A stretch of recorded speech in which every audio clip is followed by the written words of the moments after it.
When desperate widow Margaret Whitman hired a stranger to pose as her husband to save her Montana ranch from foreclosure, she thought it was just a business arrangement that would end once the papers were signed. But as Daniel Hayes proved himself more than just a convenient signature, delivering calves, mending fences, and standing by her through false labor pains, Margaret began to wonder if her heart had other plans entirely.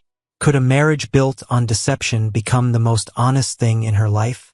The gunshot cracked across the Montana Valley like thunder, sending Margaret Whitman's heart racing as she dropped her water bucket and ran toward the sound.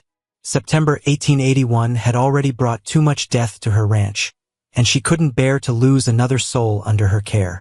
She found old Pete standing over a dying wolf, his rifle still smoking in the crisp morning air. The animal had been caught in one of their traps, its leg mangled beyond saving. Blood stained the yellowed grass around them, painting a picture of the harsh reality that governed life on the frontier. "Had to be done, Mrs. Whitman," Pete said, his weathered face lined with regret. "Thing was suffering something fierce. Been howling all night, keeping the cattle spooked." Margaret pressed her hand to her swollen belly, feeling the baby kick restlessly inside her. 7 months along, and every day brought new challenges she wasn't sure she could handle alone. The wooden cross marking her husband James's grave stood silent in the distance, a constant reminder that she'd been fighting this battle without him for 3 long months. "I know, Pete, you did right." She wiped her hands on her apron, trying to steady her nerves. The ranch had been losing cattle to wolf packs all summer, and they couldn't afford to lose anymore. Every head of cattle meant the difference between survival and losing everything James had worked so hard to build. The sound of approaching hoofbeats made them both turn. A black buggy was making its way up the dusty road, moving too fast for a social call. Margaret's stomach clenched as she recognized the driver. Mr. Harrison from the First National Bank, and he wasn't alone. A second man sat beside him, carrying what looked like official papers.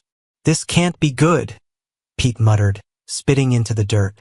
"Bank men don't come calling unless there's trouble brewing." Margaret straightened her shoulders, trying to look stronger than she felt. She'd been dreading this visit ever since James died, knowing the bank would eventually come looking for their money. The mortgage payment was due next week, and she was already 2 months behind with no cattle ready for market until spring. The buggy rolled to a stop in front of the house, dust swirling around the wheels like a small tornado. Mr. Harrison climbed down first, his city clothes looking out of place against the rough frontier backdrop.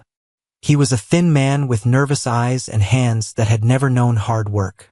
"Mrs. Whitman," he called out, tipping his hat but not smiling. "We need to have a conversation about your loan." The second man emerged from the buggy, and Margaret's heart sank further. She recognized him as Judge Crawford from town, which meant this wasn't just a friendly reminder about overdue payments. When banks brought judges to your door, they meant business. "Gentlemen," Margaret said, forcing her voice to remain steady, "won't you come inside? I've got fresh coffee brewing." Inside the small kitchen, the 3 adults sat around the wooden table James had built with his own hands. Margaret poured coffee with shaking fingers, trying to buy time before the inevitable conversation began. The baby kicked again, stronger this time, as if sensing the tension in the room. "Mrs. Whitman, I'll get straight to the point," Harrison began, unfolding a set of legal documents. "Your mortgage payment is 60 days overdue, and according to our records, you have no viable means of making the current payment, let alone catching up on what you owe." Margaret set down her coffee cup with trembling hands. "Mr. Harrison, I know I'm behind, but the cattle will be ready for market in the spring. I just need a little more time to." "Time is exactly what we don't have," the judge interrupted, his voice firm but not unkind. "The bank has been more than patient, but they have investors to answer to. Without a co-signer on this loan, preferably a husband, we'll have no choice but to begin foreclosure proceedings." The word husband hit Margaret like a physical blow. She was 6 months pregnant with no prospects of remarriage, and everyone in the territory knew it. Most decent men wouldn't want to take on another man's child and a failing ranch, especially not a woman who'd been widowed so recently. "Judge Crawford, surely there must be some other way," she pleaded. This ranch has been in my husband's family for 15 years. We've never missed a payment until James got sick. I'm sorry, Mrs. Whitman, but the law is clear. Without additional security, meaning a husband to co-sign the loan, the bank has every right to reclaim the property. The judge's expression softened slightly. You have until Christmas to find a solution. After that, we'll have no choice but to proceed with foreclosure. After the men left, Margaret sat alone in her kitchen, staring at the legal papers they'd left behind. The words blurred together through her tears, but the message was crystal clear. She had less than 3 months to find a husband or lose everything she and James had built together. The baby kicked again, and Margaret placed both hands on her belly. Don't worry, little one, she whispered. Mama's going to figure this out. Somehow. But as the sun set over the Montana hills, painting the sky the color of dried blood, Margaret wondered if some problems were simply too big for one woman to solve alone. 3 days later, Margaret stood in her vegetable garden pulling weeds with more force than necessary, her frustration growing with each stubborn root she yanked from the earth. The bank's ultimatum had been circling in her mind like a vulture, and she still hadn't found a single solution that didn't involve charity or surrender. Mrs. Whitman, Pete's voice carried across the yard, urgent and excited. You need to hear this. She looked up to find her foreman hurrying toward her, his usual slow gait replaced by something approaching a run. Behind him walked a stranger, a woman in a faded blue dress with graying hair pulled back in a practical bun. Margaret recognized her as Mrs. Henderson, who ran the boarding house in town. This here's Mrs. Henderson, Pete announced, breathing hard from his unusual exertion. She's got something mighty interesting to tell you about your situation.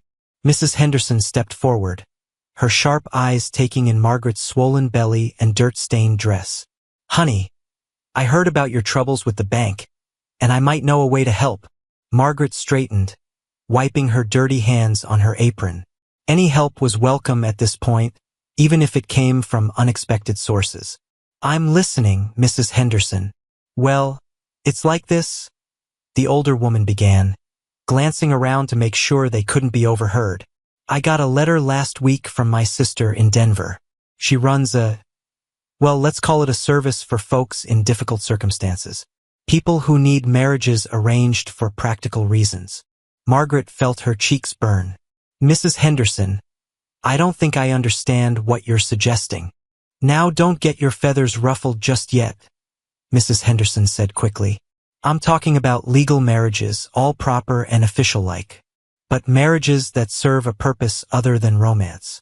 You need a husband to co-sign that loan, and there are men out there who need wives for their own reasons. The idea was so shocking that Margaret almost laughed. You're talking about marrying a complete stranger? Someone I've never even met. Happens more often than you'd think on the frontier, Pete chimed in, surprising Margaret with his support for the idea. My nephew Danny works for one of these services in Denver. Says they've helped dozens of folks solve problems just like yours. Mrs. Henderson nodded enthusiastically. That's right. Could be a widower who needs a mother for his children, or a businessman who needs a wife to look respectable. Point is, it's a business arrangement that benefits both parties.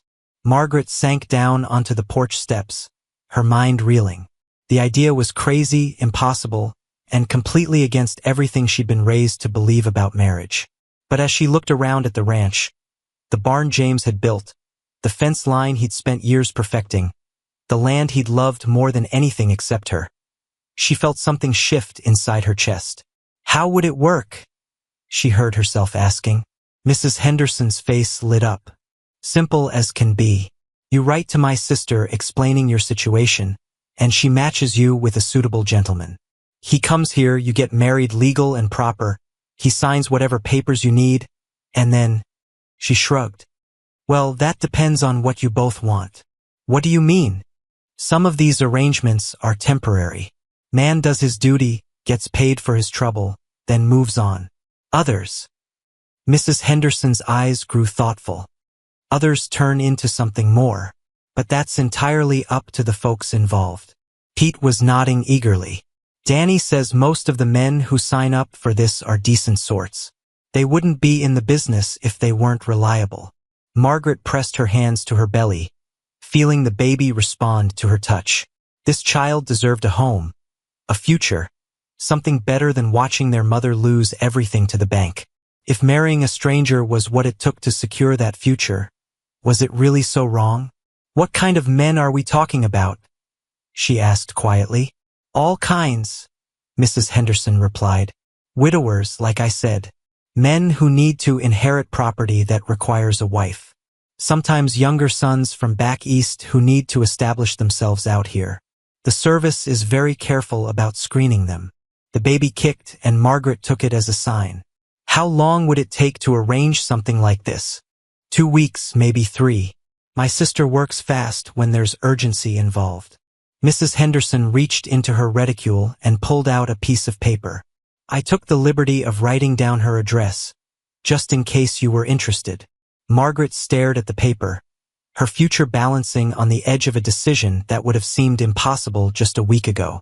Marriage to a stranger, letting someone she'd never met sign legal documents that would bind them together, trusting her entire life to a man who might disappear the moment his duty was done. But the alternative was losing everything James had worked for, raising their child in poverty, watching the ranch slip away to men who saw it as nothing more than numbers on a ledger. If I wrote to your sister, Margaret said slowly, what would I need to tell her? Mrs. Henderson smiled.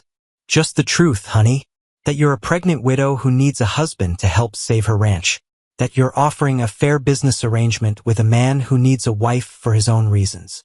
The service handles all the details after that.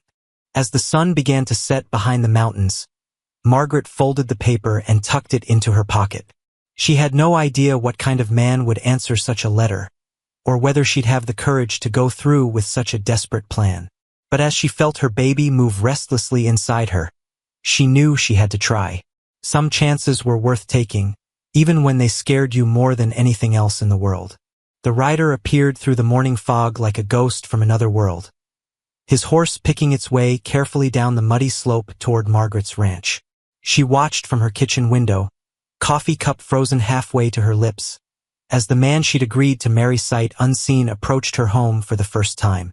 2 weeks had passed since she'd mailed that desperate letter to Denver, and the reply had come faster than expected. Daniel Hayes, the letter had said, 28 years old, educated, experienced with ranch work, and in need of a wife for reasons the service hadn't explained. The arrangement was simple. He would arrive, they would marry, he would sign the bank papers, and then they would figure out what came next.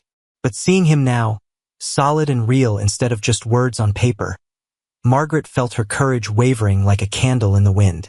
Daniel Hayes was taller than she'd expected, with dark hair that curled slightly at the collar and shoulders that spoke of hard physical work. His clothes were travel-worn but clean, and he sat his horse with the easy confidence of a man who'd spent years in the saddle.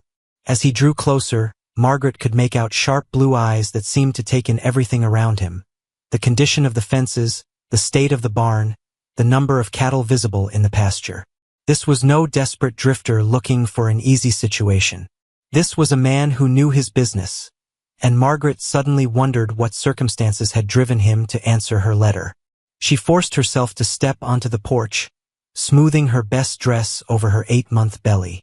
The baby had been restless all morning, as if sensing the importance of this day. Margaret had barely slept, wondering what she would say to this stranger who was about to become her husband. Daniel dismounted with fluid grace, removing his hat to reveal a face that was handsome in a weathered, practical way. His eyes met hers across the yard, and Margaret saw something unexpected there. Uncertainty that matched her own. Mrs. Whitman? His voice carried a slight accent she couldn't place. Educated but not fancy. I'm Daniel Hayes. Yes, Margaret managed, her voice barely above a whisper. That is, I'm grateful you came. Daniel tied his horse to the porch rail and approached slowly, as if he were gentling a skittish mare. Up close, Margaret could see the lines around his eyes that spoke of laughter and worry in equal measure. His hands, she noticed, bore the calluses of honest work, but also a thin white scar across the knuckles that made her wonder about his past. The letter from the service explained your situation, he said carefully. I want you to know I understand this is purely a business arrangement. I won't expect anything beyond what we agree to here and now. Something in his tone, respectful, almost gentle, eased the knot of fear in Margaret's chest. And what exactly do you expect, Mr. Hayes? Daniel glanced around the ranch, taking in the neat house, the well-maintained buildings, the healthy-looking cattle. A legal marriage that satisfies your bank's requirements. My signature on whatever documents you need. And... He paused, seeming to choose his words carefully. A place to stay while I figure out my next move. What kind of next move? For a moment, something darker flickered across Daniel's features. Let's just say I've got some business to settle, and I need to be married to do it properly. The mysterious answer sent a chill down Margaret's spine. But before she could ask more questions, old Pete emerged from the barn, wiping his hands on a dirty rag. This must be the fellow from Denver, Pete announced, looking Daniel up and down with frank curiosity. You know anything about cattle, son? Daniel's posture straightened. Raised beef cattle in Texas for 10 years before heading north. Know my way around horses, too, if that matters. Pete's eyebrows rose with interest. Texas, you say? What brought you all the way up to Montana territory? Again, that shadow crossed Daniel's face. Sometimes a man needs a fresh start, and Montana seemed as good a place as any to find one. Margaret sensed there was more to the story, but something in Daniel's tone warned against pressing for details. Whatever had driven him to leave Texas, it wasn't something he was ready to discuss with strangers. Well then, she said, forcing brightness into her voice, I suppose we should talk about the practical arrangements. The wedding is set for tomorrow morning at the courthouse in town. Judge Crawford will perform the ceremony. Daniel nodded. And after that? After that, we go to the bank and you sign the papers that will keep them from taking my ranch. Margaret's hand moved instinctively to her belly. As for living arrangements, there's a room above the barn that's clean and private. You'd have your meals with us, of course, and... She trailed off, realizing how strange it sounded to be negotiating the terms of marriage like a business contract. But Daniel seemed to understand perfectly. That sounds more than fair, he said. What about payment? The service mentioned a fee, but we didn't discuss the amount. Margaret named the sum she'd decided on. $500, more money than she could really afford but less than losing the ranch would cost her. Daniel's reaction surprised her. Instead of the eagerness she'd expected, he looked almost uncomfortable. Mrs. Whitman, that's very generous. But I should tell you, I don't plan to take your money and disappear the moment the papers are signed. If we're going to do this, we should do it right. What do you mean? Daniel's gaze moved to her swollen belly, then back to her face. I mean that baby is going to need a father, at least on paper. And this ranch is going to need someone who can help run it. I'm not looking for charity, but I'm not looking to cheat you either. The offer was more than Margaret had dared hope for, but it also complicated everything. She'd been prepared for a temporary arrangement, not for someone who might actually want to stay and build a life here. Mr. Hayes, I appreciate the offer, but you don't know anything about me, about what kind of person I am, what kind of life you'd be signing up for. This isn't exactly a normal marriage. Daniel smiled for the first time since his arrival, transforming his entire face. Mrs. Whitman, nothing about my life has been normal for quite some time. Maybe that's exactly what we both need. As the sun climbed higher in the Montana sky, Margaret found herself studying the stranger who'd agreed to solve her problems. There was kindness in his eyes, but also secrets. Strength in his hands, but also old pain. He wasn't at all what she'd expected from a man desperate enough to marry a pregnant widow he'd never met. But as her baby kicked restlessly inside her, Margaret realized that maybe, just maybe, Daniel Hayes was exactly what she needed after all. The courthouse in Millerville buzzed with whispered conversations as Margaret and Daniel stood before Judge Crawford the next morning. Their hands joined in a grip that felt both foreign and surprisingly steady. Margaret wore her best blue dress, the same one she'd married James in 3 years earlier, though it strained across her belly in ways that made her self-conscious. Daniel had cleaned up remarkably well, his dark hair tamed and his clothes pressed. He'd even found a white shirt somewhere, though Margaret noticed the collar was slightly frayed. Whatever his circumstances, he was making an effort to look respectable for their wedding day. Do you, Margaret Elizabeth Whitman, take this man to be your lawfully wedded husband? Judge Crawford's voice carried across the small room, formal and binding. Margaret's throat felt dry as desert sand. This was it, the moment that would change everything. She glanced sideways at Daniel, searching his face for any sign of doubt or deception. Instead, she found him watching her with steady blue eyes that held no judgment, only patience.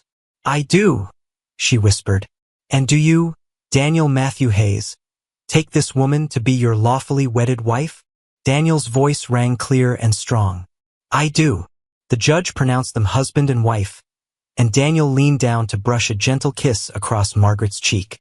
It was barely more than a whisper of contact, but it sent an unexpected warmth through her that had nothing to do with the legal papers they were about to sign. Mrs. Henderson and Pete served as witnesses, both beaming as if this were a real love match instead of a desperate business arrangement. Margaret caught Mrs. Henderson wiping away tears and wondered what the older woman saw that she was missing. After the ceremony, they walked 3 blocks to the First National Bank, where Mr. Harrison waited with a stack of documents. Margaret's heart pounded as Daniel sat down to review the papers, his educated eyes scanning each page carefully before signing his name with confident strokes. This is quite a substantial loan, Daniel observed quietly, glancing up at Margaret. Are you certain the ranch can support these payments? The question caught Margaret off guard.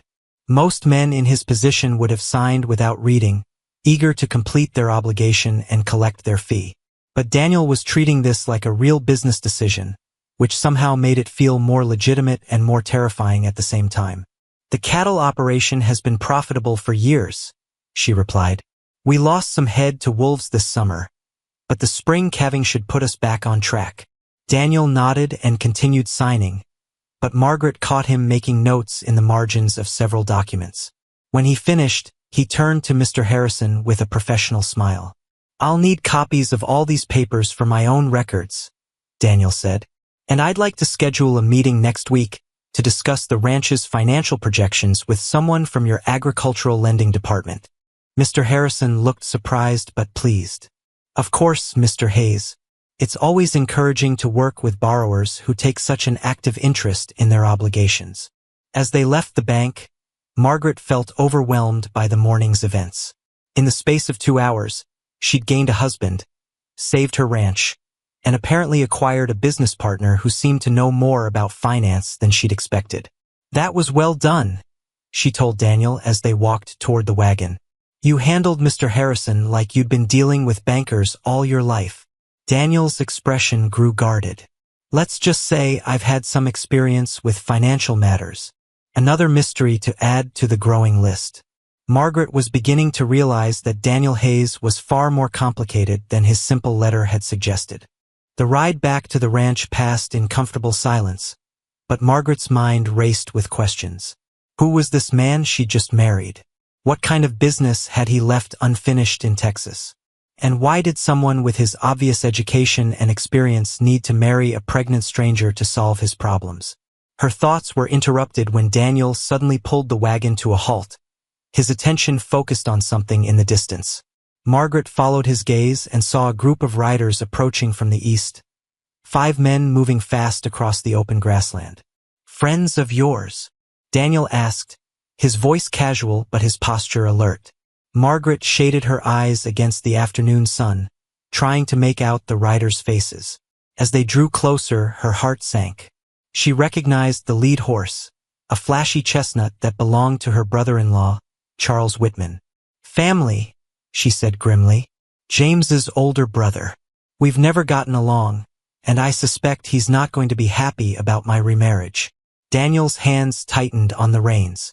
What kind of not happy are we talking about? Before Margaret could answer, the riders were upon them. Charles Whitman was a big man with thinning hair and small, calculating eyes that had always reminded Margaret of a pig. The 4 men with him looked like hired hands, tough and ready for trouble. Well, Charles called out, reining in his horse beside their wagon. "If it isn't my dear sister-in-law. Heard you got yourself married again. Mighty quick work for a grieving widow." Margaret lifted her chin. "Charles, what brings you all the way out here?" "Just wanted to meet the new husband," Charles replied, his gaze sliding over Daniel with obvious skepticism. "Make sure he knows what he's gotten himself into." Daniel set the wagon brake and turned to face Charles, his movements deliberate and controlled. "I'm Daniel Hayes," he said evenly, "and I know exactly what I've gotten myself into." Something in Daniel's tone made Charles's eyes narrow. "That's so? You know about the debts? The wolves? The fact that this ranch has been losing money for 2 years running?" "I know the ranch is profitable when it's managed properly," Daniel replied. "I also know that Margaret is now my wife, which makes her affairs my concern, not yours." The challenge in Daniel's voice was subtle but unmistakable. Charles's face reddened, and Margaret felt the tension in the air shift toward something dangerous. "We'll see about that," Charles snarled. "There's going to be questions about this marriage, mark my words. Questions about that baby she's carrying, and whether it's really a Whitman at all." The accusation hit Margaret like a physical blow, but before she could respond, Daniel was on his feet in the wagon bed, his entire demeanor transformed. Gone was the polite stranger she'd married that morning. In his place stood a man who radiated quiet menace. "Mr. Whitman," Daniel said, his voice soft as silk and twice as dangerous, "I suggest you very carefully consider your next words, because questioning my wife's honor is the same as questioning mine, and that's not something I take lightly." The two men stared at each other across the dusty ground, and Margaret held her breath.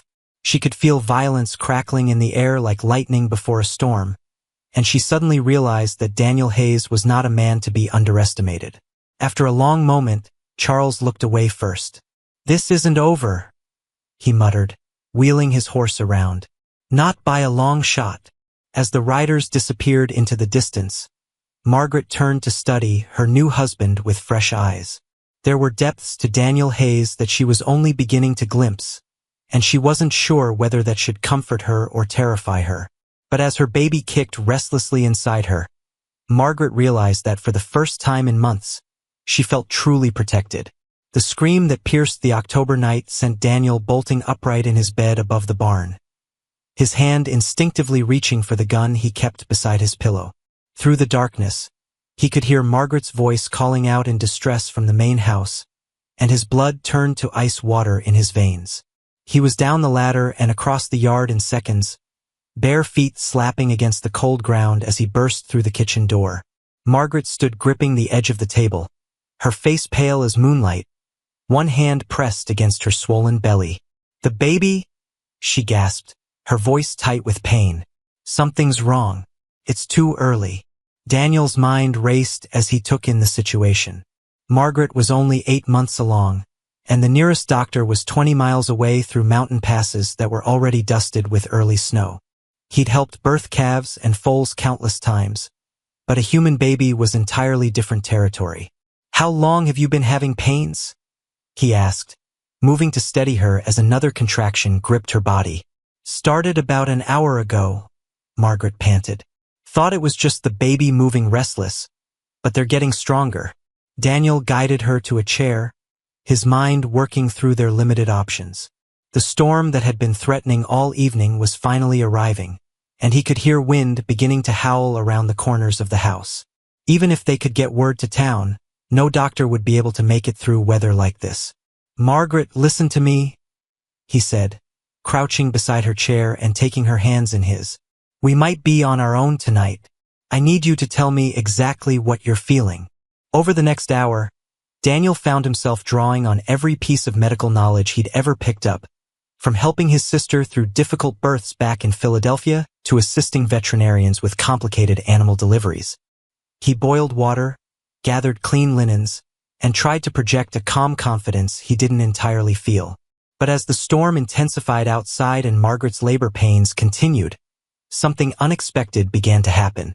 The crisis stripped away all the careful distance they'd maintained since their marriage 3 weeks earlier, leaving only 2 people depending on each other for survival. "Tell me about your family," Daniel said during a lull between contractions, trying to keep Margaret's mind occupied. Your parents, where you grew up. Margaret's grip on his hand tightened as another pain began to build. Farm in Kansas, she managed. Lost them both to cholera when I was 16.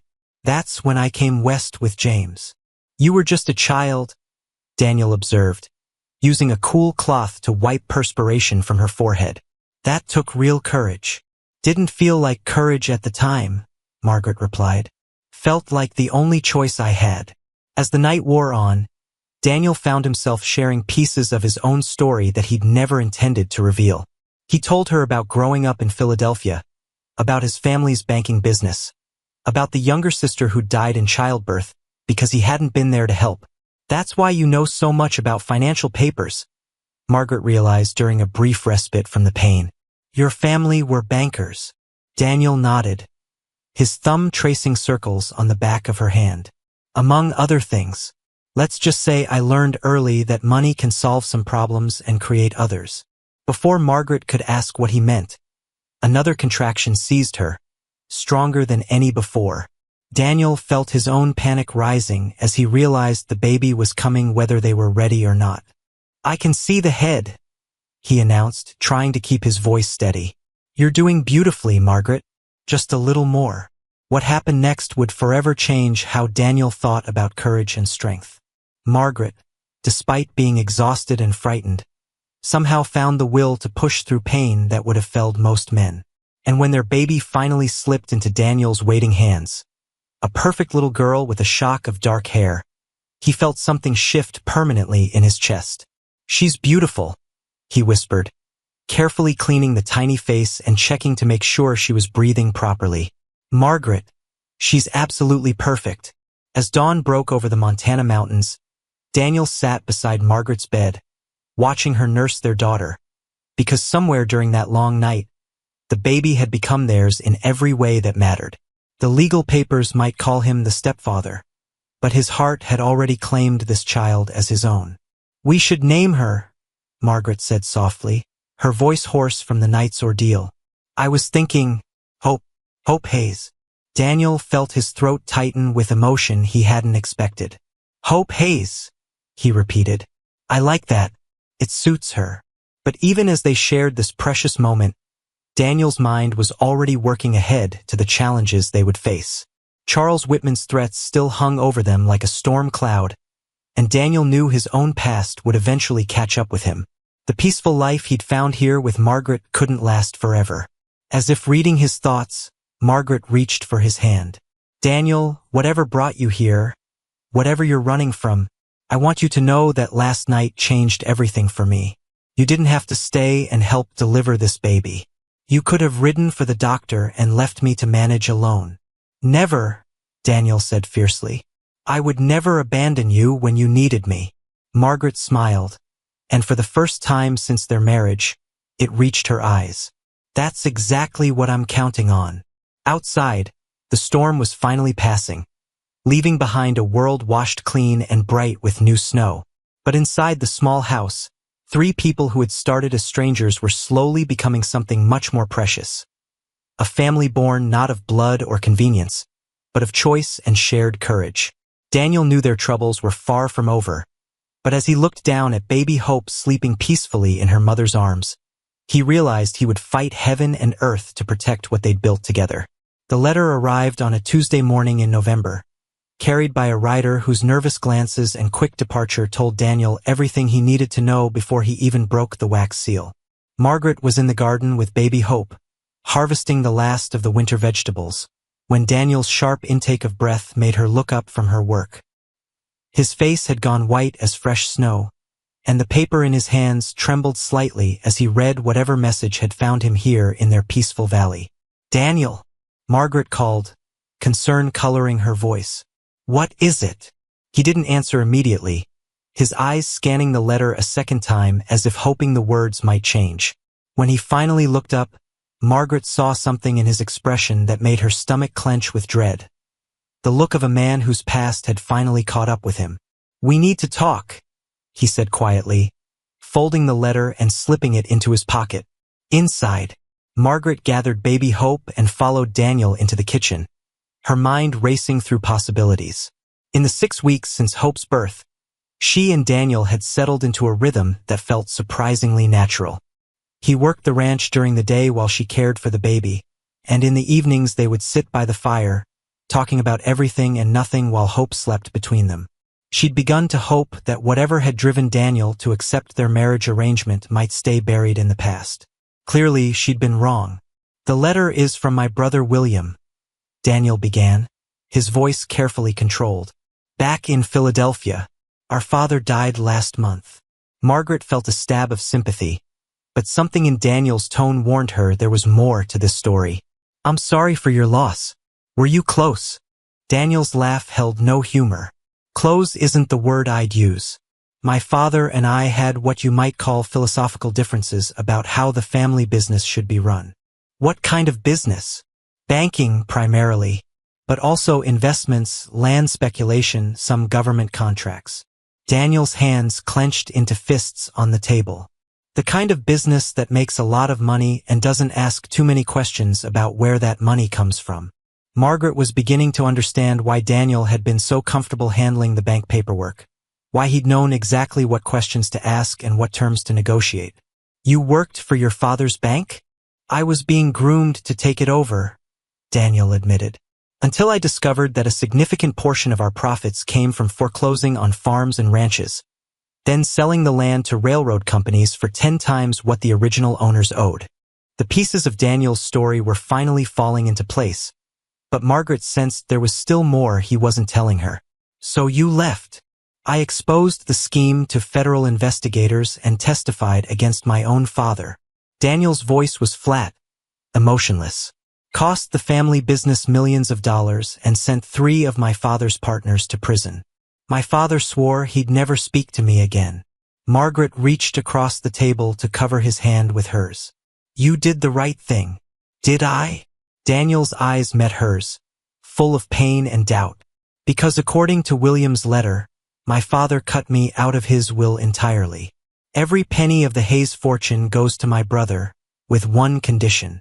"What condition?"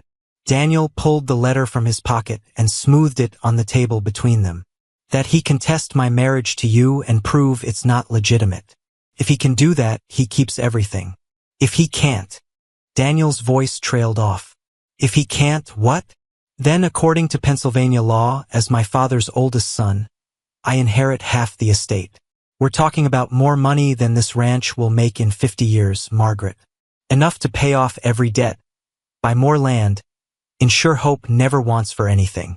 Margaret felt the room spinning around her. "But our marriage is legitimate. We have the papers, witnesses." A marriage that was arranged through a service in Denver, between 2 people who'd never met, for purely financial reasons. Daniel's voice grew bitter. "William's lawyers will argue it's a sham, that we never intended to create a real union. And honestly, they wouldn't be entirely wrong." The words hit Margaret like a physical blow. She'd known their marriage had started as a business arrangement, but over the past few weeks, she'd begun to believe it was becoming something more. The way Daniel looked at her when he thought she wasn't watching, the gentleness in his voice when he spoke to Hope, the way he'd held her hand during those long hours of labor, none of that felt like pretense. "Is that what you think?" she asked quietly. "That our marriage is a sham?" Daniel was quiet for a long moment, his eyes fixed on baby Hope, who was sleeping peacefully in her basket by the fire. When he finally spoke, his voice was raw with emotion. 6 weeks ago, I would have said yes. This was supposed to be temporary, a way for both of us to solve our problems and then move on with our lives. He looked up at Margaret, and she saw something in his eyes that made her heart race. "But somewhere between delivering our daughter and watching you sing her to sleep every night, temporary stopped being enough." Margaret felt tears prick at her eyes. "What are you saying?" "I'm saying that I don't want William's money if it means losing what we've built here. I don't want to fight a legal battle that could destroy our family before it's even begun." Daniel reached for her hand, his grip warm and strong. "I'm saying that I choose you, Margaret. You and Hope. Whatever that means for my inheritance." Before Margaret could respond, The sound of approaching hoofbeats made them both turn toward the window. A fancy carriage was making its way up the road toward their house, pulled by matched horses and driven by a man in expensive city clothes. "That'll be William's lawyers," Daniel said grimly. He didn't waste any time. Margaret stood up, smoothing her dress and checking to make sure Hope was still sleeping soundly. "Then I guess we'd better show them exactly how legitimate our marriage really is." As the carriage rolled to a stop in front of their house, Margaret realized that the next few hours would determine not just their financial future, but whether the love that had been slowly growing between them was strong enough to withstand the storm that was about to break over their heads. Daniel squeezed her hand once more before moving toward the door. "Whatever happens, we face it together." Margaret nodded, her heart pounding with fear and determination in equal measure. She'd fought to save this ranch once before, and she was prepared to fight again, not just for the land, but for the family they'd created against all odds. The gunshots echoed across the frozen valley like thunder, sending Margaret's heart into her throat as she clutched baby Hope closer to her chest and peered through the kitchen window into the pre-dawn darkness. 3 riders were galloping away from their barn, and orange flames were already licking at the wooden walls where Daniel stored the winter hay. "Daniel!" she screamed, but he was already running toward the fire, grabbing buckets and shouting for Pete to help him form a water line from the well. Margaret's mind raced as she watched the men fight the blaze. This was no accident. Someone had deliberately set their barn on fire, and she had a sick feeling she knew exactly who was behind it. Ever since the lawyers had left empty-handed 3 days ago, unable to prove their marriage was false, Charles Whitman had been making threats around town about what happened to people who didn't know their place. "Mrs. Hayes," Pete's voice carried across the yard, urgent and worried. "We need every hand we can get." Margaret wrapped Hope in warm blankets and placed her in the wooden cradle Daniel had carved, then grabbed her coat and ran outside.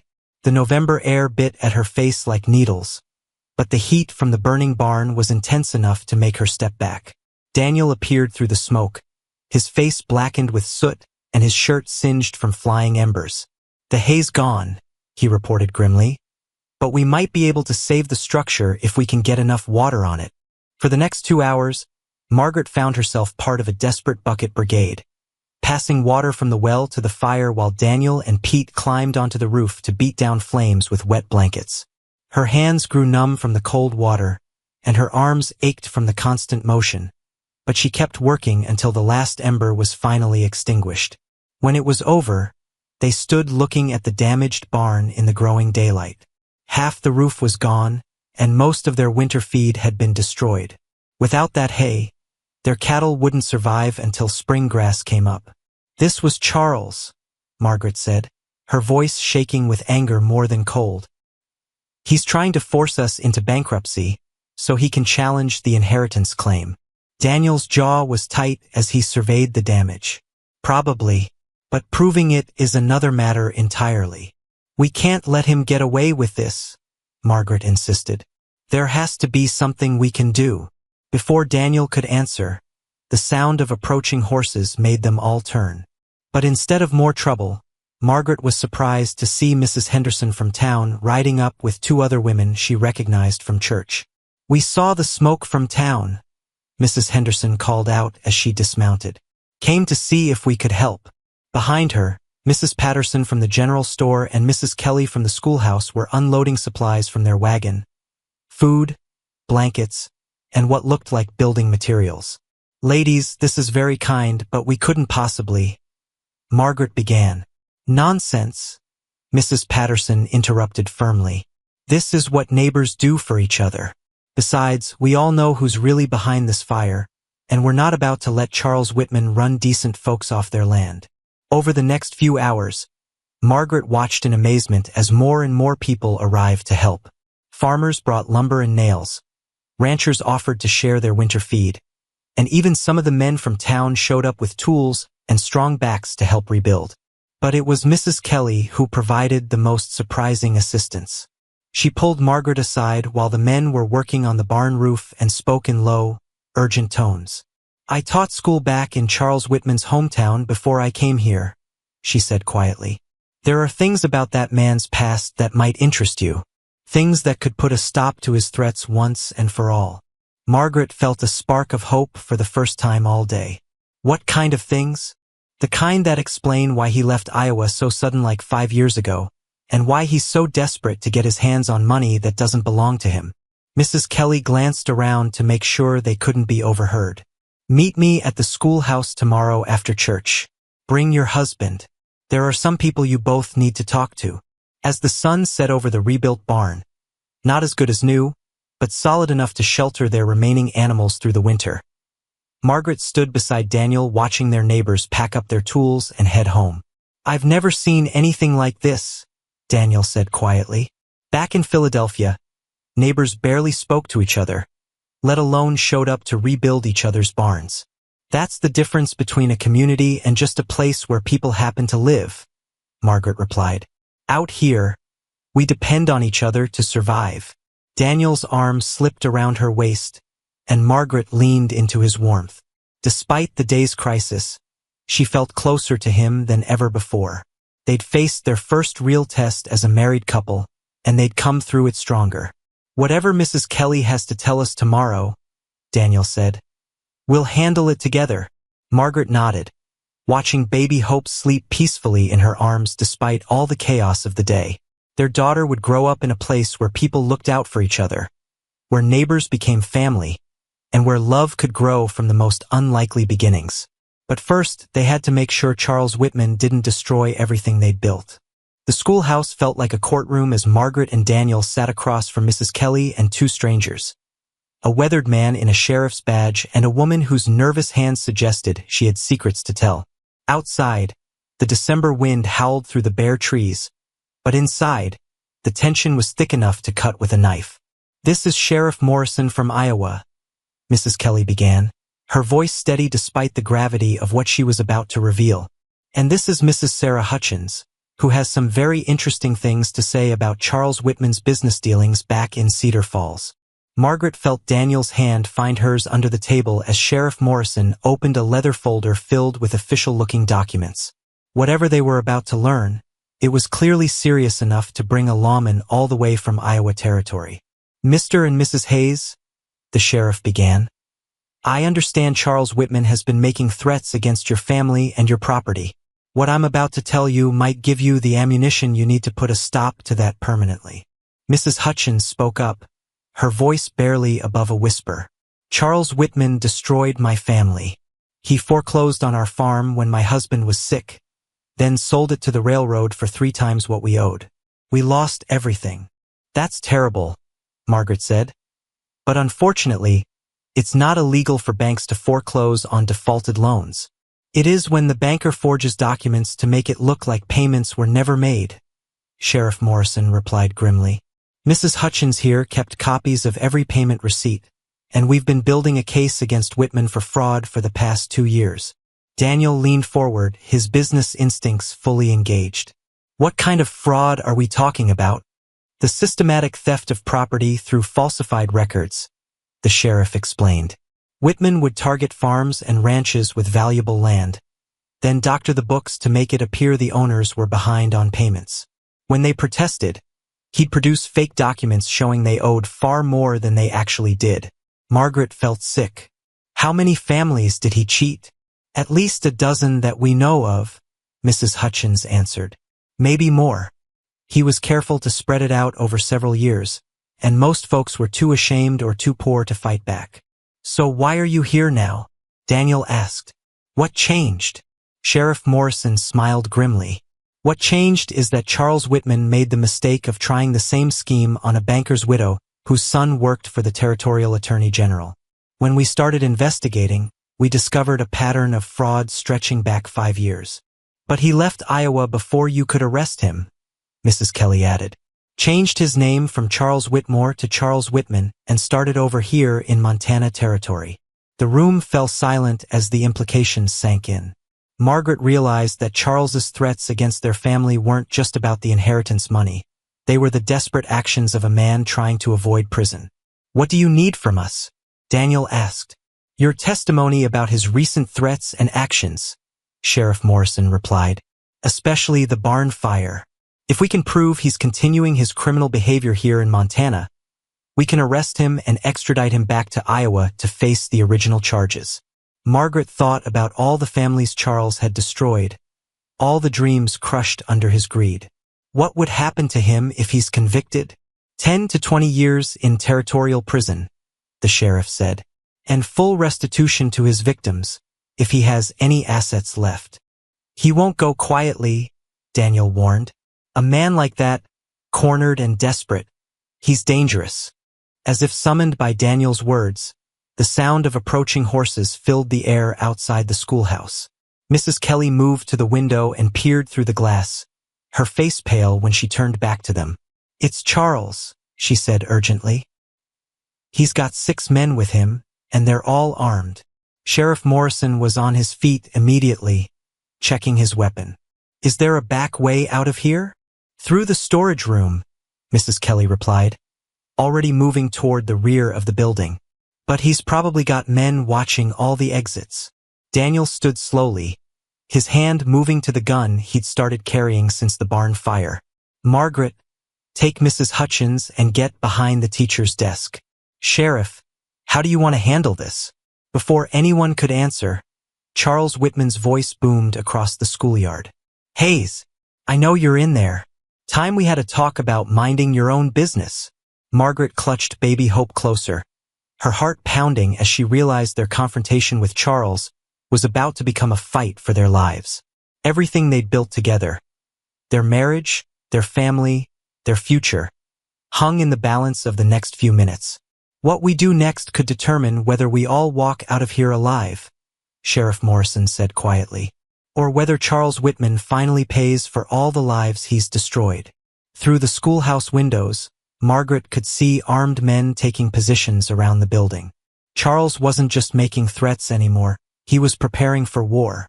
But as Daniel moved to stand protectively in front of her and their daughter, Margaret realized that sometimes the most important battles weren't fought with guns and violence, but with the truth and the courage to stand up for what was right. The question was whether truth and courage would be enough to survive what was coming next.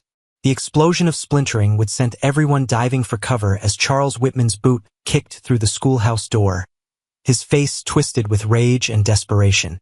Behind him, 3 armed men pushed into the small building, their guns drawn and ready for violence that would change everything in the space of heartbeats.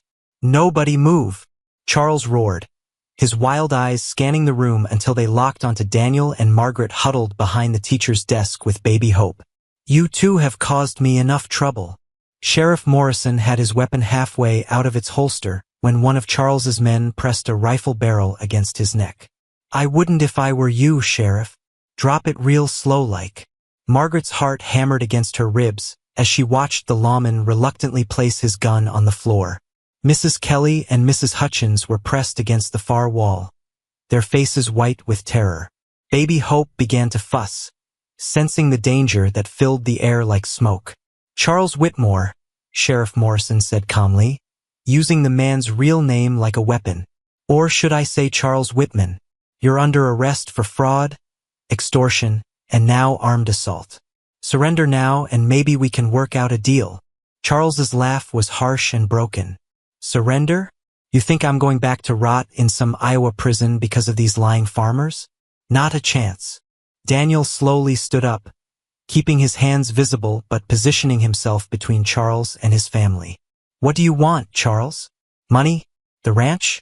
Name your price and let's end this peacefully."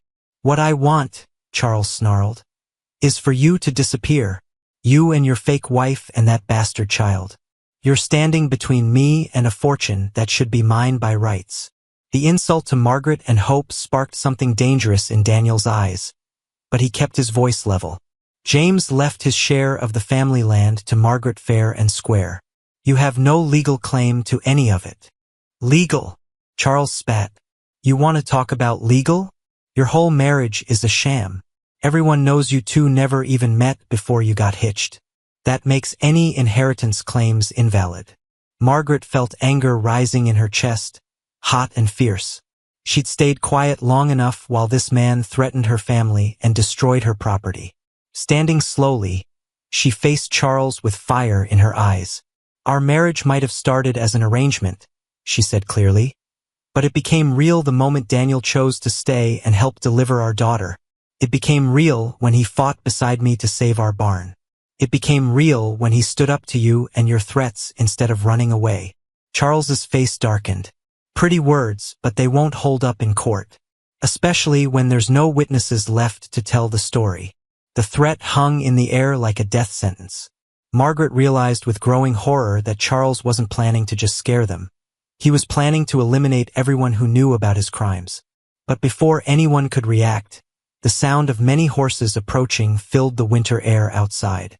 Charles's head snapped toward the window, his confidence wavering for the first time.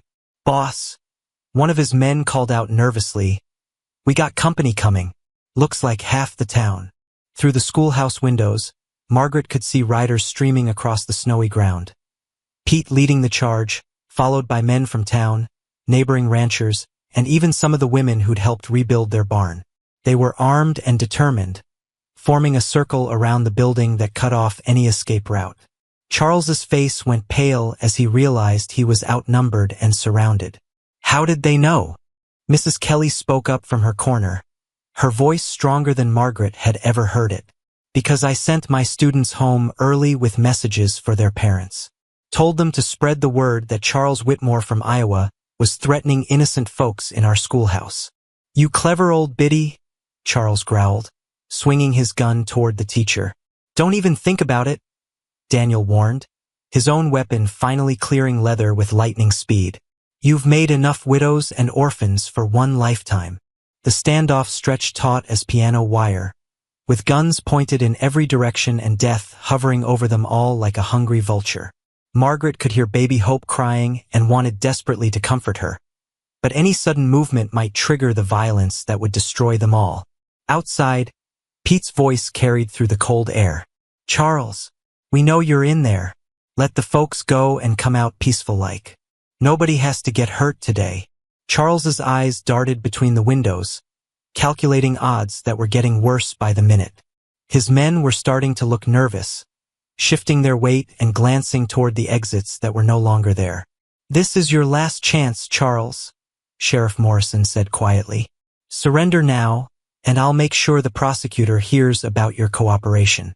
Keep this up, and you'll face additional charges that could put you away for life." For a moment, Margaret thought Charles might actually give up. His shoulders sagged, and the wild look in his eyes seemed to dim. But then his gaze fell on baby Hope, and something vicious twisted across his features.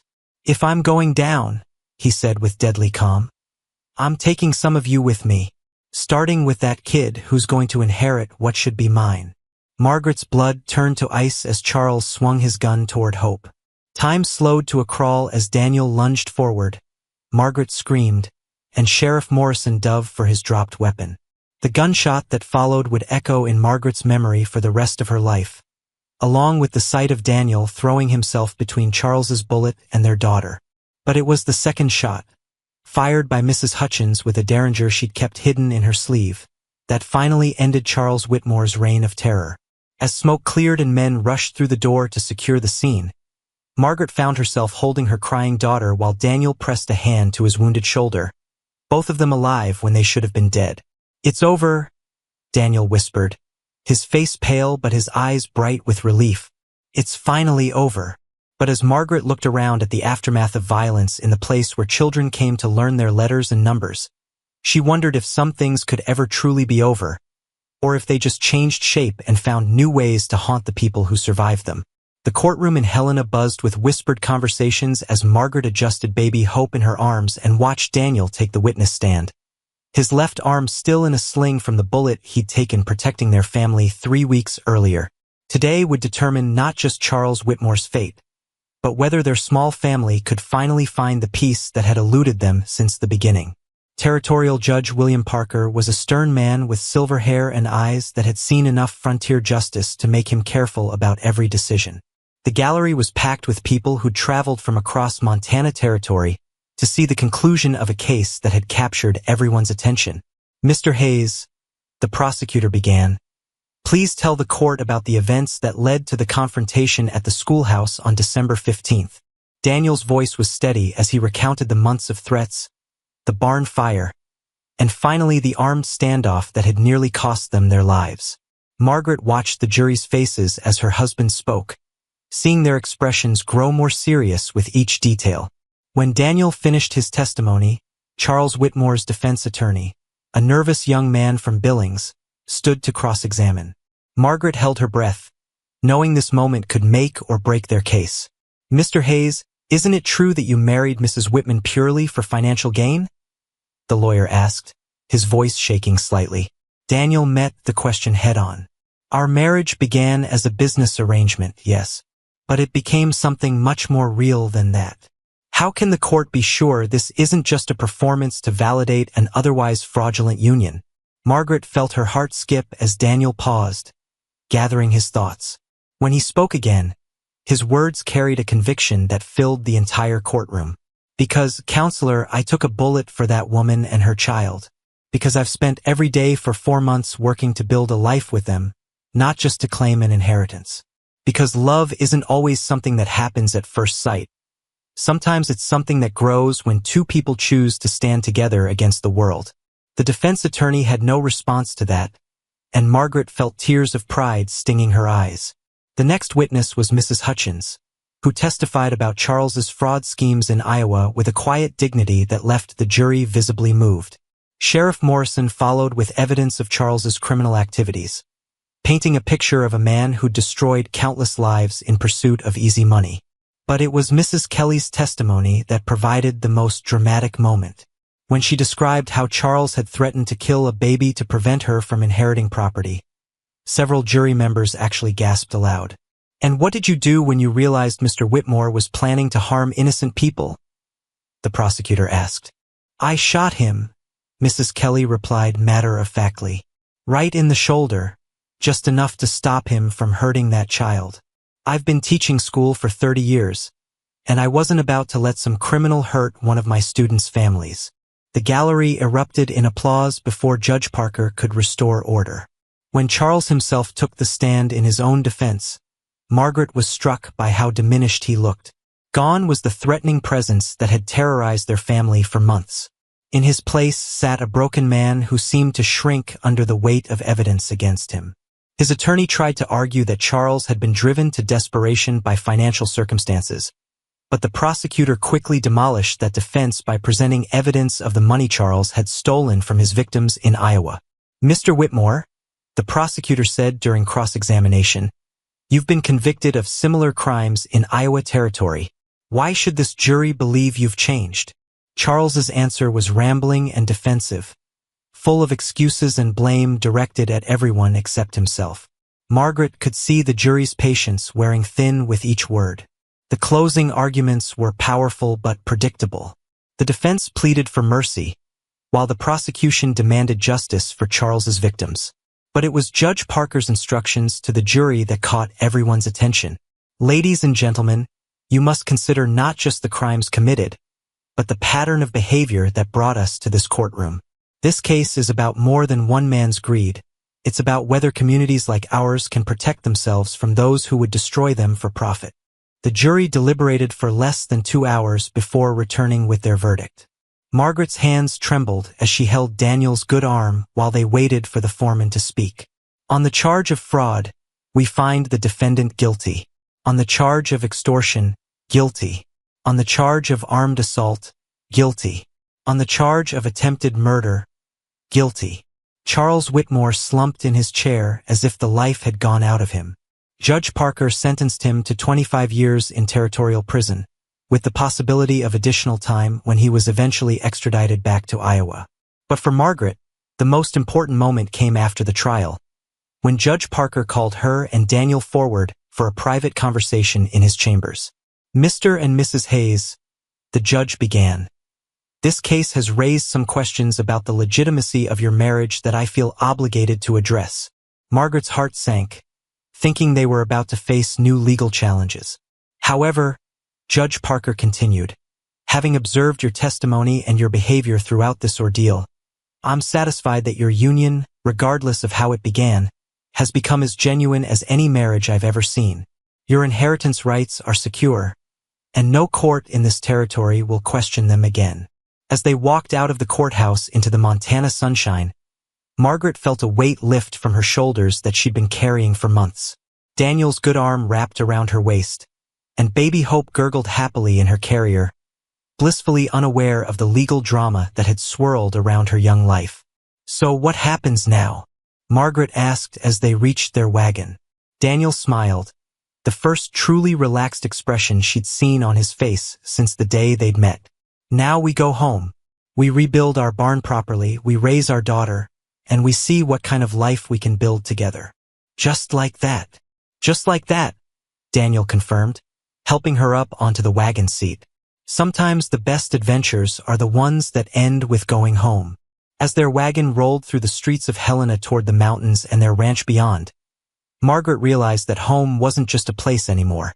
It was wherever she and Daniel chose to build their life together, one day at a time.